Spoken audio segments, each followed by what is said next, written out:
मनहूस बदजात कहीं की, मैं आज तुझे नहीं छोड़ूंगी।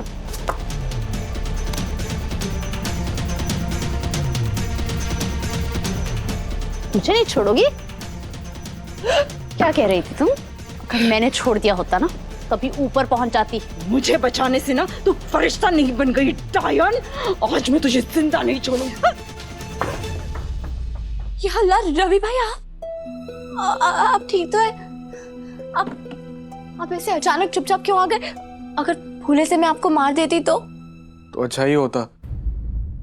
मार खाने वाला काम ही किया है मैंने। वो तो है।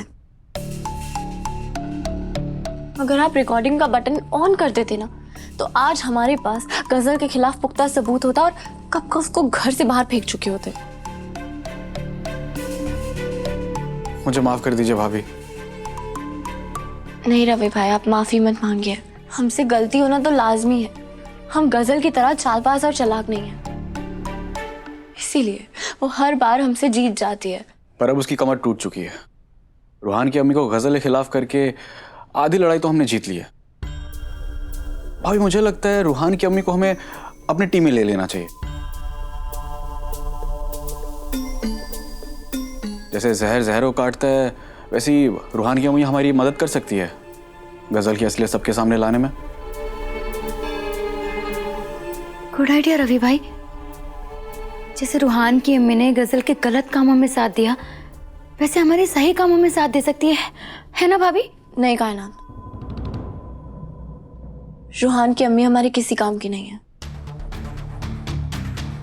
ऐसा क्यों भाभी? जब झूठ बोलने वाला चिल्ला चिल्ला के सच भी बोलता है ना तो कोई इसकी बात पे यकीन नहीं करता है। गजल ने रूहान की अम्मी को इस मुकाम पे लाके खड़ा कर दिया कि ना तो उनके शौहर उन पे यकीन करेंगे और ना ही उनके खुद के बच्चे।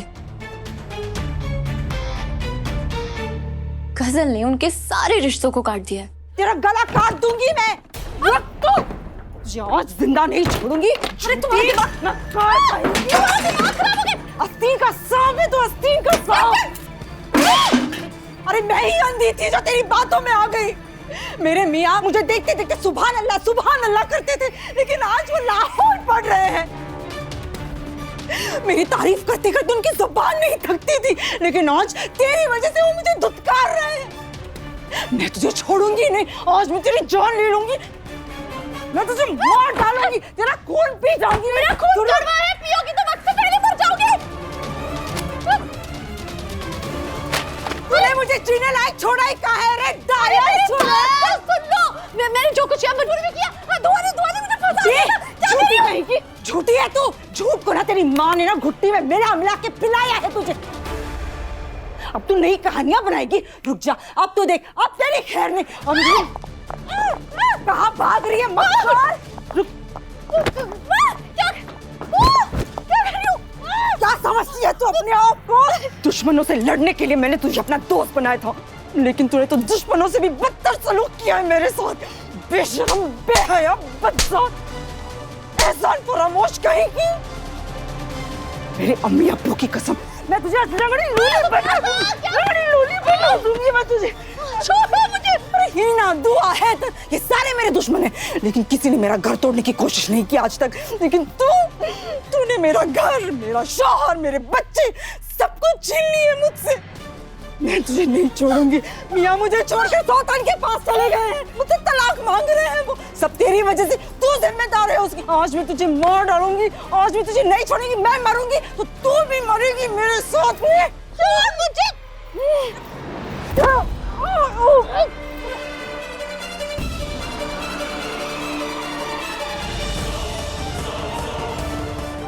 सच कहा तूने, तुझे इस घर से बाहर चले ही जाना चाहिए, क्योंकि अब तेरा इस घर में कोई नहीं रहा। ना ही तेरा कोई अपना रहा और ना ही तेरी अब कोई इज्जत रही। ये सब तेरी वजह से हुआ है डायन।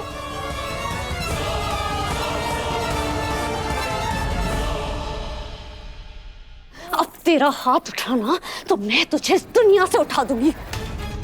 मैं अभी तक तेरी बकवास, तेरी बदतमीजी इसलिए सहन कर रही थी क्योंकि तू मेरी दोस्त थी, लेकिन अब ये दोस्ती खत्म। अब ना मुझे तेरी जरूरत है और ना ही तेरी इस दोस्ती की। और हाँ, एक और बात याद रखना, अगर तूने मेरे खिलाफ किसी को भी कुछ भी बताने की कोशिश की ना तो कोई फायदा नहीं होगा, क्योंकि कोई भी घर वाला तेरा यकीन नहीं करेगा, समझी बेहया बदतमीज। रूहान की अम्मी ना अब हमारे किसी काम की है और ना गजल के, क्योंकि गजल को भी उन पे भरोसा नहीं है और ना ही हमें। अब उनके होने ना होने से कोई फर्क नहीं पड़ता है। बस इस हंगामे ने एक चीज अच्छी की कि रूहान की अम्मी को सबक सिखा दिया। पर उससे हमारा क्या फायदा हुआ भाभी? हमें तो गजल को बेनकाब करके घर से बाहर निकालना था, पर लगता है हमारी इस उम्मीद का पूरा होना मुश्किल है। मैं भी इसी बात को लेके परेशान हूँ। कल हल्दी उपतन है, फिर शाम को मेहंदी और फिर निकाह। नहीं, निकाह तक हमें कुछ ना कुछ ऐसा करना होगा कि गजल की असलियत सबके सामने आ जाए, वरना अख्तर खानदान की इज्जत पे ऐसा दाग लगेगा जिसको मिटाना बहुत मुश्किल होगा।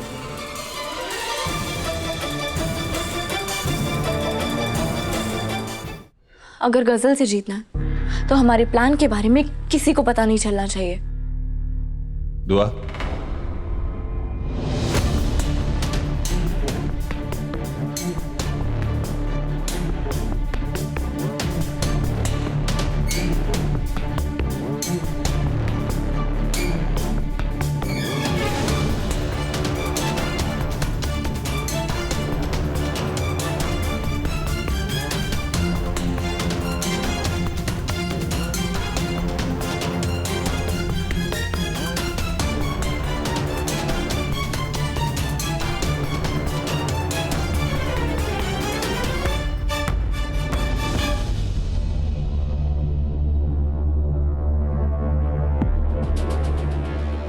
सब जानता हूं मैं कि तुम लोग मिलकर क्या प्लान बना रहे हो।